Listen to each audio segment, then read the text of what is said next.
கனடாவின் ஒன்டாரியோ மாகாணத்தில் உள்ள ஒரு தனித்தீவில் ஏற்பட்ட பயங்கர தீ விபத்தில் ஒருவர் உயிரிழந்துள்ளதுடன் மேலும் ஒருவர் படுகாயமடைந்துள்ளார். படகு மூலமாக மட்டுமே செல்லக்கூடிய ஒரு தொலைதூர ஏரியில் அமைந்துள்ள தீவில் இந்த விபத்து நேர்ந்துள்ளது.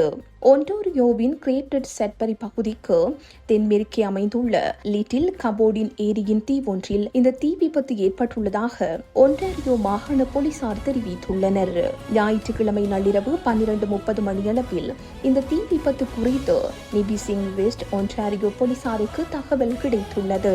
விபத்து நடந்த பகுதி மிகவும் ஒதுக்குப்புறமான இடத்தில் இருந்ததால் அங்கு சாதாரண வாகனங்களில் செல்வது சாத்தியமில்லாமல் இருந்தது. இதன் காரணமாக பாதிக்கப்பட்டவர்களை மீட்க ஹெலிகாப்டர் உள்ளிட்ட சிறப்பு படைகள் களமிறக்கப்பட்டன. போலீஸ், வான்வழி சேவைகள், வடகிழக்கு பிராந்திய அவசர கால மீட்பு குழு மற்றும் கூட்டு மீட்பு ஒருங்கிணைப்பு மையம் ஆகியவை இணைந்து இந்த மீட்பு பணியை மேற்கொண்டன.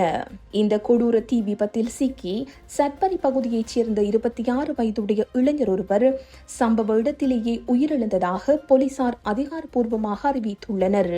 மேலும் அதே பகுதியைச் சேர்ந்த 27 வயதுடைய மற்றொரு இளைஞர் கடுமையான தீக்காயங்களுடன் மீட்கப்பட்டு சிகிச்சைக்காக அப்பகுதியில் உள்ள மருத்துவமனைக்கு கொண்டு செல்லப்பட்டுள்ளார். அவர் உயிராபத்தான கட்டத்தை தாண்டிவிட்டதாக கூறப்படுகிறது. இந்த தீ விபத்துக்கான காரணம் என்ன என்பது குறித்து ஒன்டாரியோ தீயணைப்புத்துறை அதிகாரிகளின் உதவியுடன் மாகாண போலீசார் தீவிர விசாரணை நடத்தி வருகின்றனர். இந்த செய்தி உள்ளிட்ட மேலதிக விரிவான செய்திகளுக்கு www.behindmenews.org என்ற எமது இணைய பக்கத்தினை பார்வையிடவும்.